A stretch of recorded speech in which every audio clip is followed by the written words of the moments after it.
According to the FBI, as of just a few days ago in their press releases and their discussions with our congressional leaders, they're telling us that our nation faces a multitude of serious evolving threats ranging from homegrown extremists, violent extremists, by the way, to hostile foreign intelligence operatives. So they're telling us that. If they're telling us that, it's very serious because this is a community of law enforcement branch that is very secretive about what they know. So if they're beginning to tell you these things, it's becoming very serious to them. So I'm wondering if you're monitoring these threats. Are you paying attention to what's going on in the world? Are you paying attention to what we're being told by these law enforcement type, authority type folks? And what are you doing to protect these folks that sit out here in these seats at your church, that sit here and expect that you're going to take care of them so that they're not a soft target? I think it's a serious thing. I certainly want to talk to you about it. I'm not here to scare anybody, but I'm here to try to help us get ready. And are you ready? Let's talk about some of those things. Let's head to the strategy room and talk about what we know and what we should be doing to deal with that knowledge.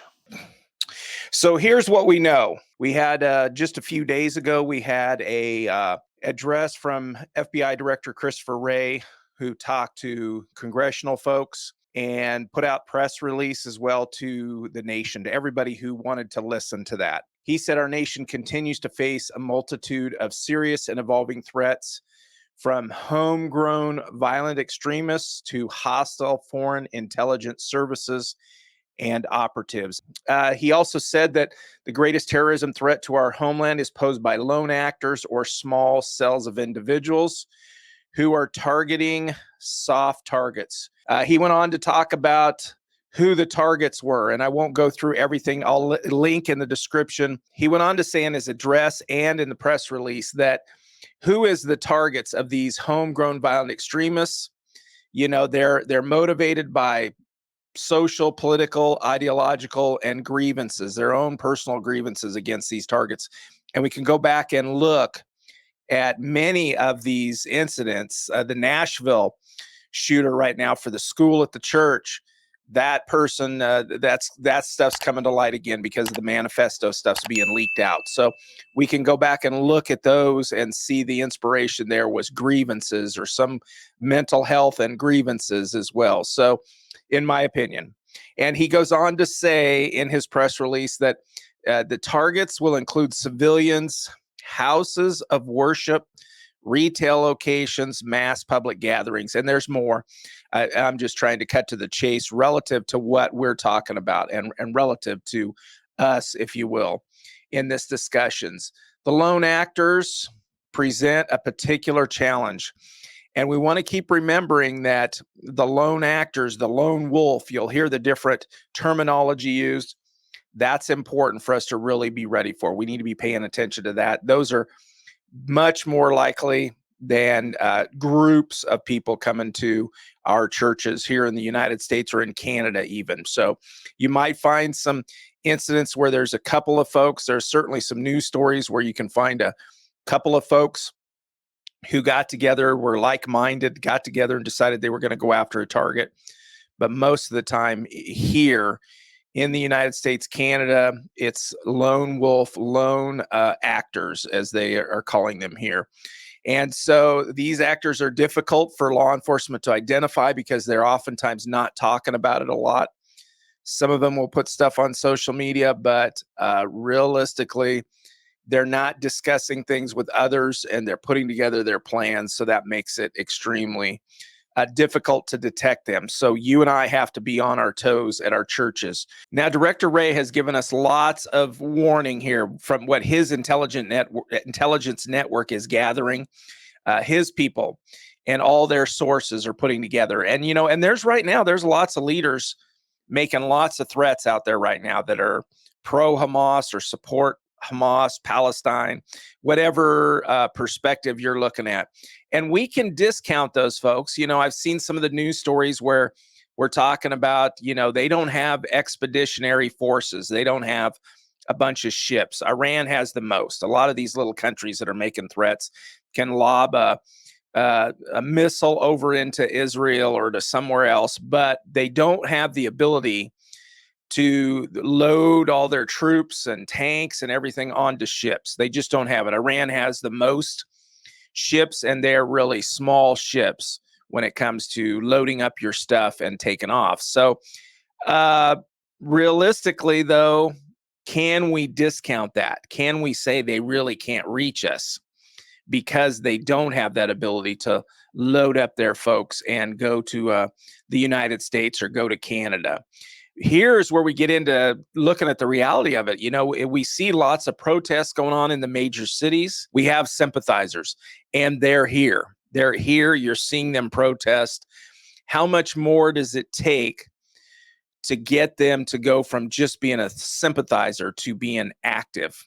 And then let's add to that, you know, the Border Patrol is quietly, in fact, most of the time you're getting secondary released memos from the Border Patrol that they're not putting this out in their public information, but it comes out in their side notes that are going on between inter office memos, those kind of things. Border Patrol arrests of individuals on terror watch lists along the southern border. So these are people that they're coming in contact with that may be an actual terrorist, could be a family of the terrorist, it could be supporters of the terrorists or partners of the terrorists that they've identified. And so as you can see, 2021's when we have a lot of information, there's a lot of statistics out there that you can look at from 2021 that are beginning to be leaked out. And some even more recent than that, but I'm going to give you a link to some of those 2021 stats. And look how low it is here. The number of folks they're coming in contact with that are on the terror watch list in 2021 compared to 2022 and 2023. These are people that are actually getting contacted. Now, this information that's coming out does not talk about whether they release them into the US or whether they sent them back home just because they're on the terror watch list. So we don't know that information. I would assume they're sending them back home. And there is some discussion of that. Here's some internal stuff, some internal data that wasn't publicly broadcast that Fox News got a hold of. And it was leaked to them, internal memos on special interest aliens that were coming into the country, coming into our borders, into the United States. They come from numerous countries, including the Middle East. They've been arrested by Border Patrol agents while attempting to cross the southern border illegally over the last couple of years. This was in 2021. And so, you know, look at this list of folks. Here's where they're coming from. I mean, here's 13,000 people from Uzbekistan, 30,000 from Turkey, 1,600 from Pakistan, 164 from Lebanon, 185 from Jordan, 139 from Yemen, 123 from Iraq, and 15,000 from Mauritania. So let's go one step further and look at this. Why are these numbers important? First of all, look at that list. How many of you recognize countries that people are coming from that do not like the U.S., that do not like Christians, that do not like Jews? And there's a few on that list, but here's even more important. And this is 2021 when we saw it wasn't as high, the number of terror watch list folks. So terrorists are coming into the country. And then we have people coming from, documented, people coming from countries that are not big fans of ours and not big fans of Christians and or Jews. So, but here's where it's even more important. You see how many people are identifying that they came from Turkey, how many people identifying that they came from Mauritania. And here's what I want to point out to you. One step further is they have systems. They figure out the systems. And there's some articles that interview these folks on, especially the folks coming from Mauritania, some communities in Cincinnati. They've interviewed those folks. They develop networks and communicate with each other on how you can get into the country. How can you make it here and be able to come into our southern border here in the United States? And here's one example from these interviews. How do those folks come from Mauritania? They fly to Turkey is the first thing they do. Then they fly from Turkey to Colombia, Bogota, Colombia. And the reason they're doing these things is because it's easy to get through those checkpoints in those airports. It's easy to get through the airports, get through their border patrol folks. And then they fly to Nicaragua, and then they're able to work their way to El Salvador, and then they're on foot, on land, by vehicle, however they can find a smuggler or someone to help them. They're making their way to the U.S. Now, here's what I want to point out. We talk about in the statistics, there's a lot of people coming from Mauritania, a lot of people coming from Turkey, and I would propose to you that they're making it to those countries so that then they can follow the path that's easy, the path of least resistance. If I can get to Mauritania and fly to Turkey, then I can claim I'm from Mauritania. Maybe I can come up with false paperwork because that's what they're saying. It's easy to get documentation in Nicaragua. It's easy to get documentation in these places. So I'm going to work on making my way to Turkey so that I can then start the process or go to Mauritania. And that's the stuff that concerns me. That's the things you and I need to be paying attention to. Now, not to scare you. None of this is to scare you, but I want to make sure that I'm adding to the alert for us, for churches. I want to make this specific to us. And that is the fact that, is it possible that there are terrorists, lots of terrorists in this country, in the United States, in Canada? And the fact is, yes. In fact is we don't have to worry about them coming here. It seems like they're already here, especially in the last couple of years. They have just been streaming over the border. So, and no doubt there's some great families that are mixed in with these folks. But my concern is the one person that's in this certain group that comes through of 50 people that is looking to come here and create issues, to become a terrorist here on United States soil or Canadian soil. So what can we do? Let's get to that. What can we do? And here's the things that I look at that are what we talk about all the time. But if you're not doing them yet, I want to reinforce this. Or if you're not doing them enough, or you're not really trying 100%, or maybe some of your folks don't understand why they need to stand out in the sunshine and why they need to stand out in the rain, that kind of thing, or spend some time out there. Here's the first one. Here's the first thing that I think that we can do, and that's be seen. And hopefully you can see the guys posted out here. First, we see on the left, church has nobody out front. Just imagine that. If you're pulling up and you're one of these coward, violent folks that wants to be violent, take control of a soft target, be violent with people, how does that church on the left look to you? Look at the church on the right. There's a couple people standing out front. They kind of actually look like they're alert. They kind of look like they're looking for somebody, and they're ready to be prepared. They're prepared to be able to receive somebody or take action or defend. But also at the same time, these guys can be friendly folks for those that are coming here to worship, or those who are coming here as visitors for the first time. So these guys, gals, whoever you've got out front, can be great ambassadors for your church, but they also can be great protectors and a great point of somebody seeing that there's some deterrence here, that there's some sort of protection, possibly some lookout, somebody paying attention for this church. So be seen, get out front as much as you can. And I'm not saying you got to be outside the whole service, but I'm saying whenever you have a chance, go outside. My team, we get kind of split up during the service. And so I've got 2 or 3 people that we can watch the lobby, but yet we can go out front of the lobby and be seen right out front, and we can kind of split up and separate, or we can come together and have a nice visit. And then we've got to go back in and do other things, but then we can get together and come back outside. And so it's doing what you can, but as often as possible, we want to be seen out front. We want to be hanging out there. Great for the visitors to greet them, but it's also great to be a deterrent. Go down to one entrance. We talk about that all the time. Put up some signs, make an announcement to people that from this time to this time. We don't have to make it a problem for the people that are showing up with supplies for your snack shack or your coffee shop, but let them come in, make it 40 minutes, 30 minutes before your service starts. until service is over. We don't use all these other doors. Make an announcement about it. I think people want to hear that from you, that you're taking security measures. So, and right now is a big time to do that. So it might be an inconvenience. If you've been struggling with this, by the way, here's a time to take a tactical advantage, if you will, with people. If you've been struggling with people saying, we don't really want to go down to one entrance, here's a great time to say, we're under special circumstances right now. There's a lot of threats right now, and we need to go to the one entrance. And then we can get used to that one entrance during these difficult times. So it's a great opportunity for you to make an advantageous move for your security plan.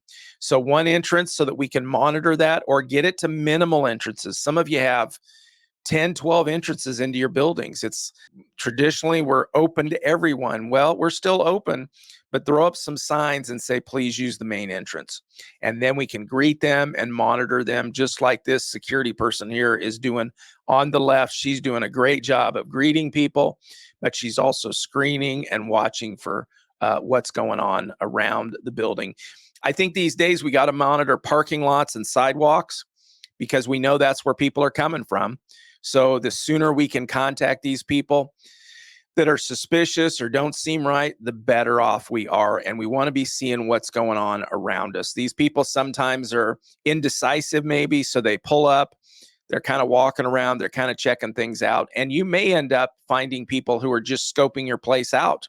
They're not ready to engage in action today or violence today, but they're looking at it for the future and trying to assess you. So you go contact them and talk to them, and somebody else shows up, then they begin to see, hey, this isn't a soft target. I do think this is a great time to train your people. Look for training opportunities for your folks. And I do think anybody that's near an entrance, that works near an entrance, your greeters, your ushers, I think those people especially should be trained. Your parking lot attendants, anybody that's near the entrances, near the parking areas, those people should be trained. And you can do your own training. If you've got a little bit of experience, put your own training together, or you can certainly buy training. We've got training in the links in the comments section down below if you're on YouTube here, or you can go to churchsecurityanswerman.com. There's training there if you want to find some. Otherwise, make your own up and just give them some ideas of what you want them to look for, who's on security team, who they can contact, how they can contact them. Start creating a plan with them, which is our next point. What's our plans? If something goes wrong, we want to be practicing those plans, which helps us discuss alternatives and what parts of our plan should be. Like if we start looking at it, then we want to look at who's going to be calling 911 for us. Do we want to assign that to a greeter who's up by the door that we can flag to and say, call for us or whatever, or yell at them and say, call 911? Identifying those people that are going to help you. And I don't care if you're a one-man person or a one-woman security team, who's going to help you with these kind of things. Calling 911, being a second set of eyes for you, whatever that is. Practice your plans so that you can expand those plans and see where maybe the holes are in your plans. Discuss them. Who do we get involved in those plans? And do we make announcements to the congregation? Do we want to practice any kind of evacuation plans with our congregation and with our teams, running through our different plans that we have?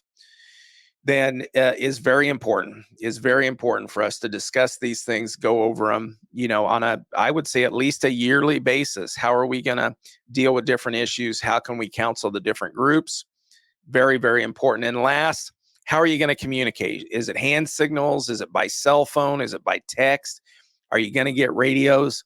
And then we want to be practicing that. If anybody on your team is not comfortable with using those radios, we want to practice those kind of things. And it doesn't hurt to practice, just so you know how they work. I've seen people who, we've had radios for a couple of years and still they have questions. And that just means they're not using them enough. And honestly, how often do we use them? Some of your folks are going to use them once a week, but others may rotate through and be only every 3 weeks do they work in the security program, or greeters or ushers, whoever you have in that communication plan. And then I do think you should study trends and incidents. As we wind down this discussion, I think you should be studying trends and incidents that are going on. We talk about breaking news around here all the time on our YouTube channel, And I think you should be paying attention to that. Watch our stuff or set up your own alerts. You can set up Google alerts on certain keywords. Look at what did a person do relative to another church somewhere else or another business or a school. How did they do it? And what are those potential issues here for us? Pay attention to that. And it gives your mind a chance to also exercise, to be thinking about what we're going to do if this happens, what if that happens, and we're studying real world incidents. That's what's important. If you're paying attention to what's happening to other churches, schools, businesses, whatever you feel is important, or in your community or in your region, then you're exercising your mind. And take that stuff to your team and have discussions with them and have the what if discussions. That's very important for their minds, for your mind, and also to get your permission. They want to hear what you have to say. If somebody comes in and does something like steals somebody's purse, what do you want them to do? Do you want them to chase them? Or do you want them to get good description and call the police and watch where they go? And the same kind of stuff with violence issues. What do you want them to do if this stuff were to happen here? Thanks for joining me for this episode. If you have questions, leave me a note, leave me a comment down below. And I also encourage you to check out our links down below for training, for our recommendations, for other things to help you harden the target that you have at your church. And then I also recommend you take a look at this video and like and subscribe to our channel because we'd love to connect with you and have you here whenever we're releasing videos out for your information to help you improve your church security programs and plans.